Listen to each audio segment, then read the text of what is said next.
Another thing to keep in mind, psych perspectives, giofvcks, another thing to keep in mind when you're dealing with these toxic individuals, they purposely, well, you know what, let's talk about projection. Let's talk about projection, and then I'll do another video discussing what I was about to discuss. Get your water.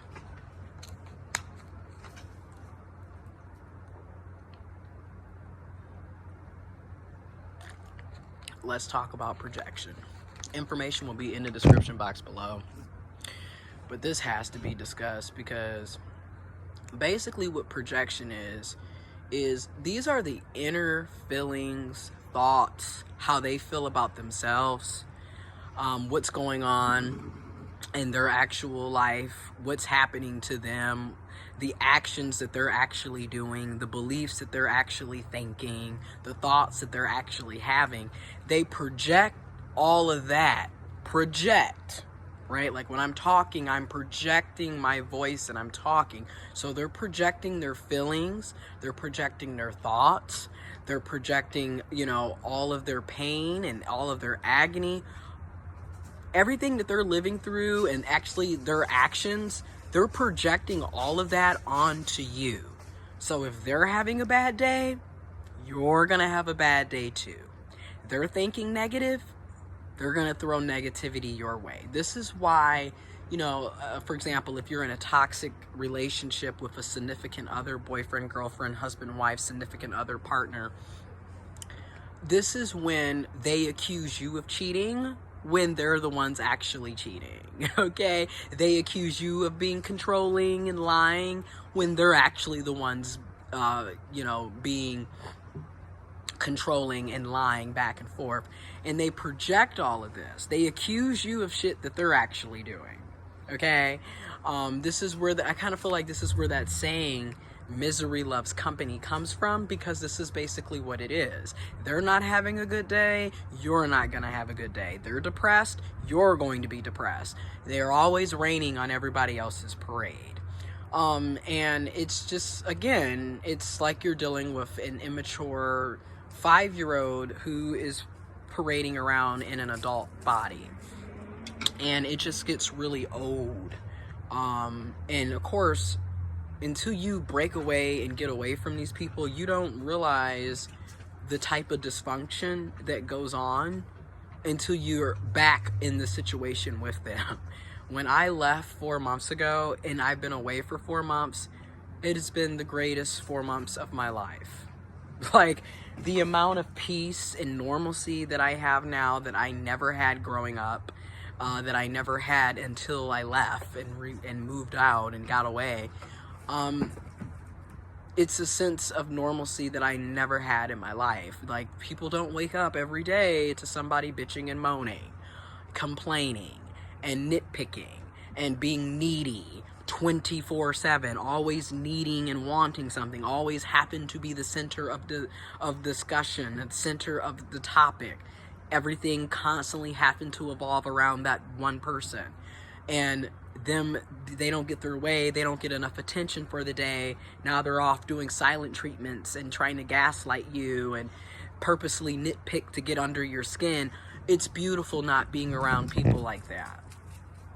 So, like I was saying, I will have information about projection in the description box below. I'm also going to talk about gaslighting briefly, because a lot of times you will see these toxic tools of manipulation, tools of mental agony and mental abuse being used simultaneously. They'll be used at the same time. So you've got the projecting, they don't feel good about themselves, so they have to project that onto you and literally cast all of their negativity, all of their toxicity onto you. And now they go about accusing you of shit that they're doing, hence the gaslighting. And looking at my own life and personal experience, as an adult, this is why now it is so hard for me to trust people, because it's like, I don't know if this is bullshit or malarkey. Is this a lie? Like, I don't know what it is, because I literally grew up in a household with a bunch of gaslighting, a bunch of lying, a bunch of being accused of doing stuff that you're not doing because they're doing it.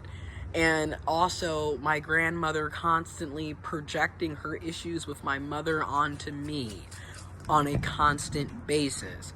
And again, when I got away from her, and I've been away from her for 4 months, I mean, it has been breathtaking to be away from that. And like I said, I came here Friday because me and my uncle have some business stuff that we're doing, and it literally by Saturday, Sunday, I was ready to go. Like when I came back from being out at the house and spending time with her, I was ready to go home. You know, it's just, I cannot be here for long periods of time. I can't do it anymore. You make me sick, and I get sick and tired of being around your dysfunctional, ignorant, transphobic, bigoted, stupid ass, and the toxicity that goes on here. You're in your mid-70s acting like a fucking 5-year-old, and this has been your behavior our entire lives, okay? And you spent your entire life, you know, essentially blaming Papa for everything, as if you are some angel when it takes two to tangle. This Papa has been gone for 5 years, going on 5.5 years, and the same shitty toxic behavior that we dealt with when he was alive is still here. So obviously he wasn't the only part of the problem. So, you know, it is what it is. And to get even deeper with the gaslighting is, again, they try to make you out to be the crazy one. You're the one with the issues because because you're not allowing them to disrespect you. You're the one with the issues because you're not allowing someone to belittle you. You're the one with the issues because you're speaking up for yourself. You're standing up for yourself. Again. And they're accusing you of stuff that they're actually doing. The gaslighting. Information on gaslighting and projection will be in the description box below.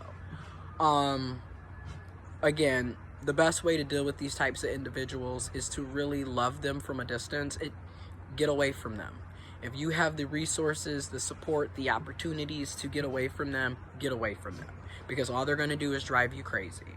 You know, when a lot of people are talking about narcissistic abuse, especially in families, you realize and I'm going to do a video on this, the infantilization, okay? They purposely don't teach you anything that you will need to be an adult.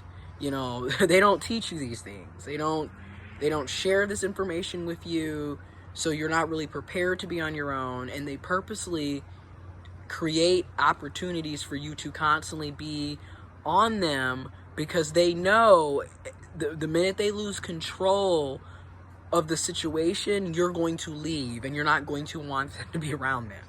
So that's why we're super excited about the weed and other things that we're working on, because we're getting back to some financial stability and we're not going to have to put up with you. You know, and I've noticed that, like, you're trying to sabotage stuff, and that's why I didn't tell you when I was moving, because you purposely will do stuff and say stuff to sabotage other people's plans. And this kind of made me think about something. Stop taking advice from people that secretly hate you, okay? Stop taking advice from people that are secretly preying on your downfall. You be surprised, the people that are supposed to be your family, the people that are supposed to be your friends, you know, your close support group, some of them are snakes. You know, it'd be the people closest to you praying, hoping, manifesting, wishing that you fell, that you have negativity, that you have toxicity, that you have dysfunction, that you have problems. They're praying and hoping on that.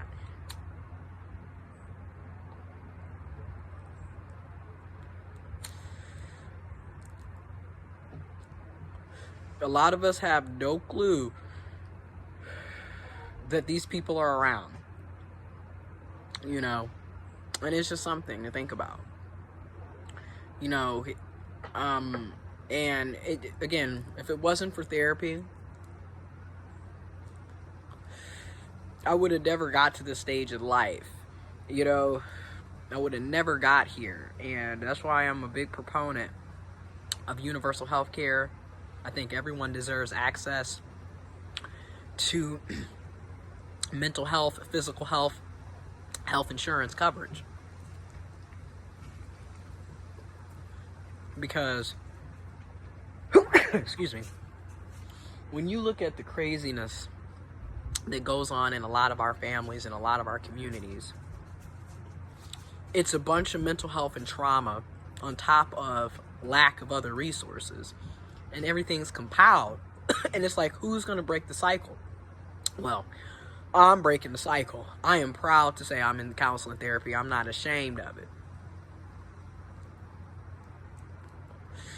I wish I would have got this type of help sooner, because I could have avoided a lot of trauma and mental strife. You know, again, I'm going to keep going back to the fact that I was molested in 3rd grade for an entire year, and I wasn't taken to therapy. I wasn't taken to counseling. I didn't even get a physical checkup after I came and told them what was going on.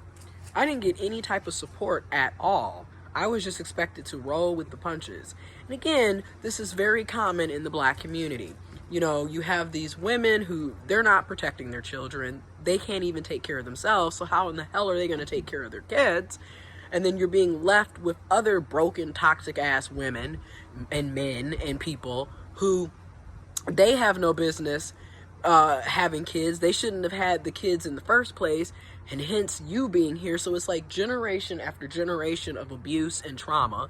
Nobody's ever really held accountable for shit. You got all of these perverted ass men, cis men, and I'm just going there in the Black community right along with these cis women. You know, they're perverted as hell. They're taking advantage of our children. They're molesting us. They're sexually assaulting us. They're raping us. They're doing all this shit to us. And it's just happening, and the women as well as the men, they don't give a damn. Because if they did, you gotta ask yourself, what kind of parents do you really have when you're allowing your kid to be molested for an entire year and you're just sitting up here in La La Land?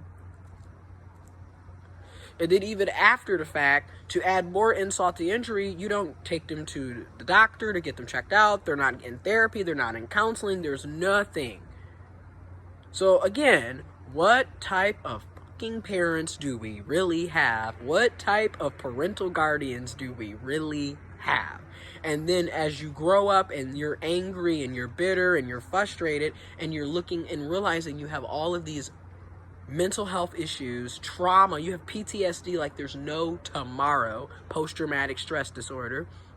Stress is a silent killer. Information to all of this will be in the description box below.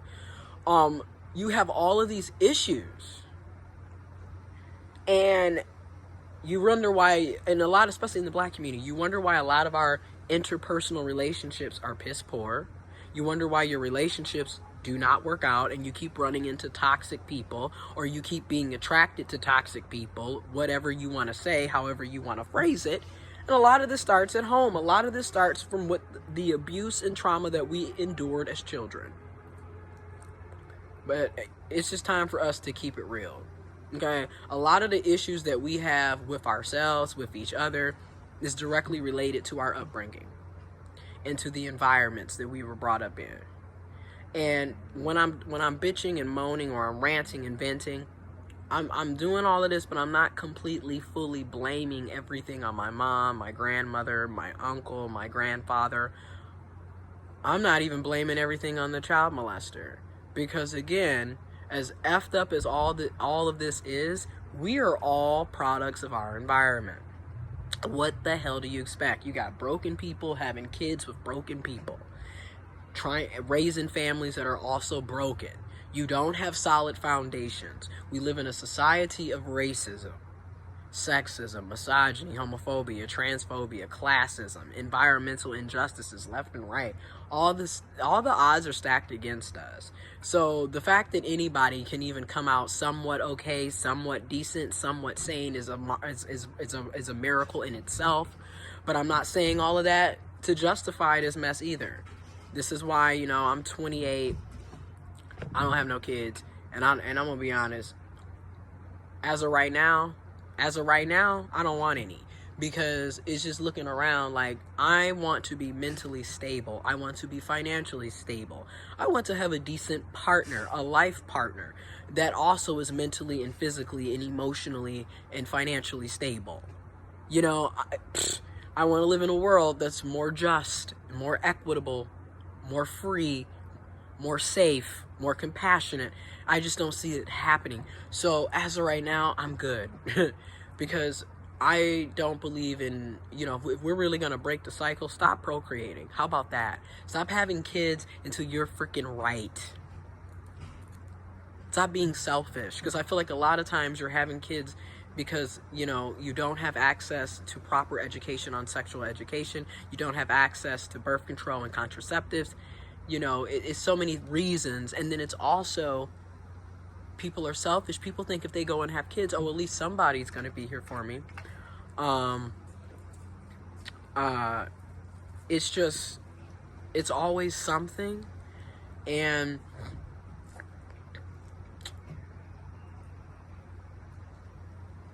it's just always something, you know, and I'm just at that point in my life where no is no, you know, and setting these boundaries, as painful, as sad, and I don't want to be mean, but I'm like, that's another problem. We're so worried about not being, you know, again, when you're raised in a codependent, toxic, narcissistic household where nobody teaches you how to speak up for yourself, nobody teaches you to stand up for yourself, you're not allowed to have boundaries, you're not allowed to be an individual.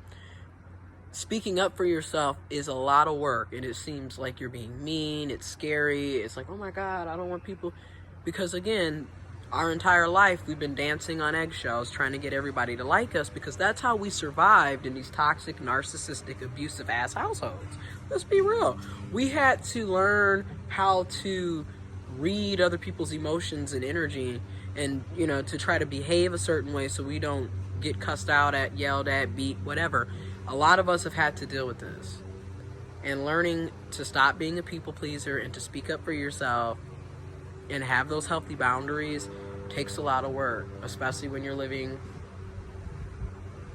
when you're coming from these backgrounds, you know. And it's something. It is truly something.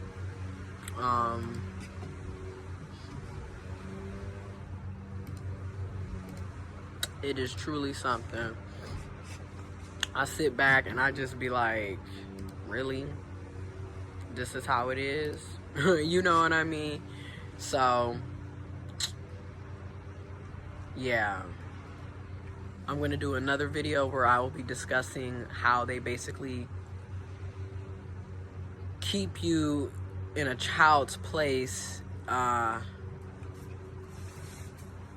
They keep you in a child's place, and basically you're not ever, even though you're growing in age, but your maturity level may be always at a baby or a teenage or a young adult stage, because they purposely don't.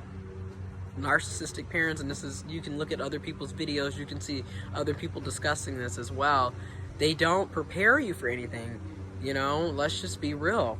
So you're gonna get more videos like this, and more videos discussing politics and other things. If you would like to support the growth of the channel, drop a few dollars. Cash App and Venmo information is in the description box below. If you have topics and suggestions, you can also leave those down. And yeah, as always, try to stay positive out here, because it's insane.